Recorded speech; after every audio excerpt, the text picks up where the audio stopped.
Halo teman-teman, sebelumnya Assalamualaikum warahmatullahi wabarakatuh. Perkenalkan, nama saya Rosandi Stiano dari kelas 12 TKJ 3 nomor absen 22. Pada kesempatan kali ini saya akan menjelaskan sejarah kedirgantaraan di Indonesia pada era kemerdekaan. Semoga apa yang saya sampaikan dapat bermanfaat untuk kalian semua. Jejak kemajuan dirgantara di langit Indonesia. Sesuai dengan judulnya, saya akan menjelaskan sejarah kedirgantaraan di langit Indonesia. Industri penerbangan di Indonesia dimulai sejak tahun 1946 oleh Tentara Republik Indonesia Angkatan Udara atau TNI AU. Salah satu pelopor sekaligus pimpinannya adalah Wiweko Supono. Wiweko Supono adalah anak bangsa kelahiran Blitar, Jawa Timur pada 18 Januari 1923. Menjadi salah satu sosok penting penerbangan dunia. Wiweko dikenali sebagai Bapak Two Man Forward Facing Cockpit. Wiweko Supono berasal dari komunitas aeromodeling setempat. Ia berhasil mengembangkan pesawat swayasa buatan sendiri pertama di Indonesia dan Asia bernama Sikunang. Pada saat itu, Sikunang terbuat dari bahan-bahan yang harganya sangat terjangkau. Meskipun terbuat dari bahan yang terhitung murah, pesawat Sikunang mampu menunjukkan kemampuannya untuk menempuh perjalanan Jakarta-Bandung dengan durasi selama 50 menit lewat kapasitas laju jelajah sejauh 137 km per jam.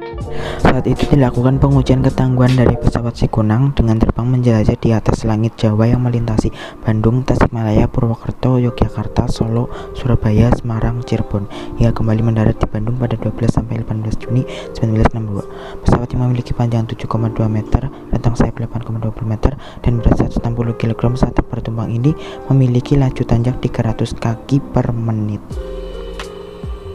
Sejalan dengan prestasi yang telah diperoleh dan dalam rangka mengembangkan hasil yang sudah dibuat, berdasarkan keputusan Kepala Staf Angkatan Udara Indonesia nomor 488 bulan Agustus 1960, didirikanlah Lembaga Persiapan Industri Penerbangan atau singkat LAPIP.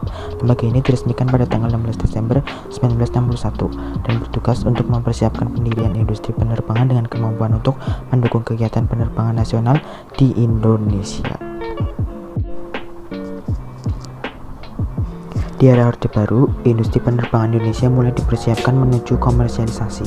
Pada 1976, LAPIP berubah menjadi PT Industri Pesawat Terbang atau IPT Nurtanio. Helikopter menjadi produk unggulan IPT Nurtanio seperti BO-105, Puma, dan Super Puma. Beberapa pesawat penumpang sipil yang diproduksi antara lain C-212 dan Avio Guardian CN-235. Namun, masa gemilang itu hanya berlangsung hingga tahun 1997. Krisis moneter yang melanda memutus pembiayaan untuk pengembangan IPTN. Dampaknya, industri penerbangan Indonesia terpuruk dan baru bangkit belakangan ini dengan nama PT Dirgantara Indonesia atau disingkat dengan DI.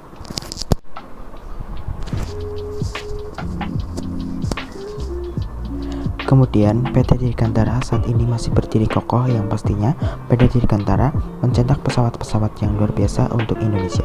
PT Dirgantara sendiri kini berada di Jalan Pajajaran, Kota Bandung, Jawa Barat.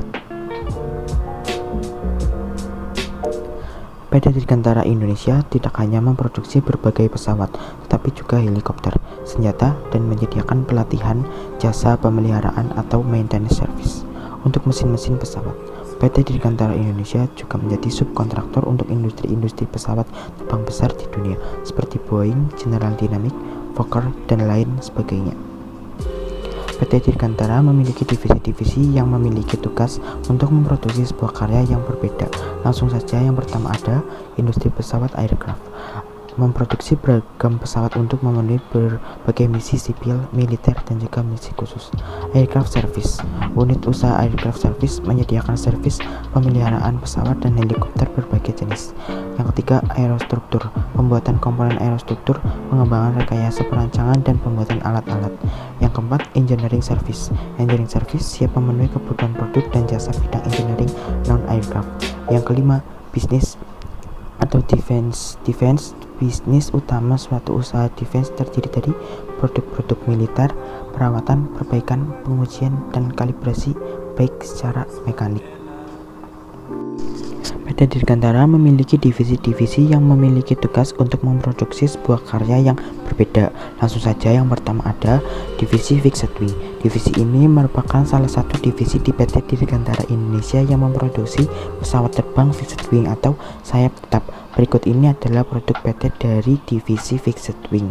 Pertama ada CN235, merupakan kerjasama antara PT Dirgantara Indonesia dan Jasa Spanyol. CN235 sendiri juga dapat digunakan untuk kebutuhan militer, patroli bahari, dan pembuatan hujan buatan. Yang kedua ada CN212-200, merupakan kerjasama antara PT Dirgantara Indonesia dan Jasa Spanyol. Pesawat ini berkapasitas 19 sampai dengan 26 penumpang. Biasanya digunakan untuk kebutuhan seperti survei area dengan fotografi udara, penyebaran hujan buatan, patroli udara, dan survei geografis. Yang ketiga ada N250, merupakan hasil produksi PT Dirgantara Indonesia. Pesawat ini merupakan generasi terbaru seri komputer yang menggunakan teknologi tinggi, desain yang efektif secara maksimal, dirancang khusus untuk kebutuhan regional dengan kecepatan 330 knot dan berkapasitas 68 penumpang.